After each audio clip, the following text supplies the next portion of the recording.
पश्चिम बंगाल में हो रही हिंसा, ऐसा है कि हमसे थोड़ा समय मांगा गया है,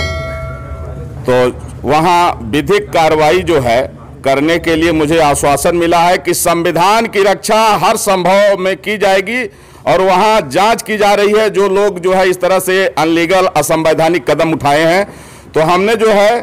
तो 2 अक्टूबर 2021 तक के लिए समय दिया है। अगर 2 अक्टूबर 2021 तक भारत को यदि हिंदू राष्ट्र घोषित नहीं किया गया, ईसाइयों और मुसलमानों की नेशनलिटी खत्म नहीं की गई, तो फिर 2 अक्टूबर गांधी जयंती के दिन मैं सरजू जी में जल समाधि लूंगा, क्योंकि देश का विभाजन हिंदू मुसलमान के नाम पर हुआ है और मुसलमानों ने उस समय जो है कहा कि हम हिंदुओं के साथ नहीं रह सकते हैं, हमको अलग देश चाहिए, और पाकिस्तान बांग्लादेश उनको दिया गया जो मुस्लिम देश घोषित हो गया। तो कम से कम दुनिया में एक देश तो हिंदुओं के लिए बचे। आज दुर्भाग्य है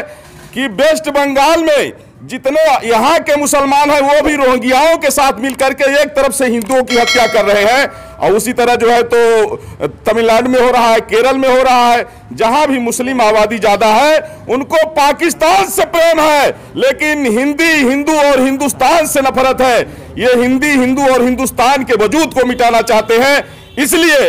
अब आवश्यक है कि भारत को हिंदू राष्ट्र घोषित किया जाए, और अगर ऐसा नहीं होगा तो मैं जगत गुरु परमहंस आचार्य पीठ श्री तपस्वी छावनी राम घाट अयोध्या से हमने इनको 4 महीने का समय दिया है, नहीं तो गांधी जयंती के दिन 2 अक्टूबर 2021 को सरजू जी में जल समाधि लूंगा। आशा करता हूं कि आदरणीय प्रधानमंत्री नरेंद्र मोदी जी के नेतृत्व में संविधान की रक्षा के लिए यह महत्वपूर्ण कदम जरूर उठाया जाएगा। कि जब वहां की स्थिति से पता लगा कि जब वहां राज्यपाल महोदय पीड़ितों से मिलने के लिए गए,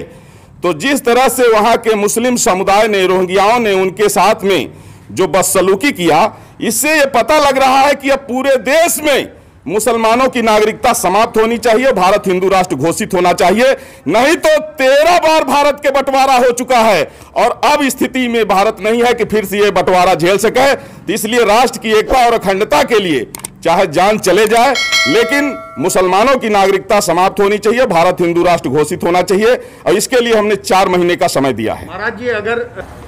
वो यहां शरणार्थी बन के रहेंगे, जब यहां पार्टीशन नहीं हो रहा था, हिंदुओं ने कहा कि नहीं हम भाई भाई हैं, मिल के रहेंगे, तो उस समय जो है 16 अगस्त 1946 को मुस्लिम लीग ने जिन्ना के कहने पर डायरेक्ट एक्शन डे का फरमान जारी किया, जिसमें कई लाख हिंदुओं, कई लाख सिखों की हत्या हुई थी, जिसको कलकत्ता किलिंग के नाम से जाना जाता है। तो जब वो देश बट गया, धर्म के नाम पर बटा, उनको अलग देश मिल गया, और पाकिस्तान बांग्लादेश में हिंदुओं की नेशनलिटी नहीं है, इसलिए हिंदुस्तान में इनकी नेशनलिटी खत्म होनी चाहिए। अगर इन्हें रहना है तो ये शरणार्थी बन के रहेंगे, लेकिन नागरिक बन के नहीं रहेंगे।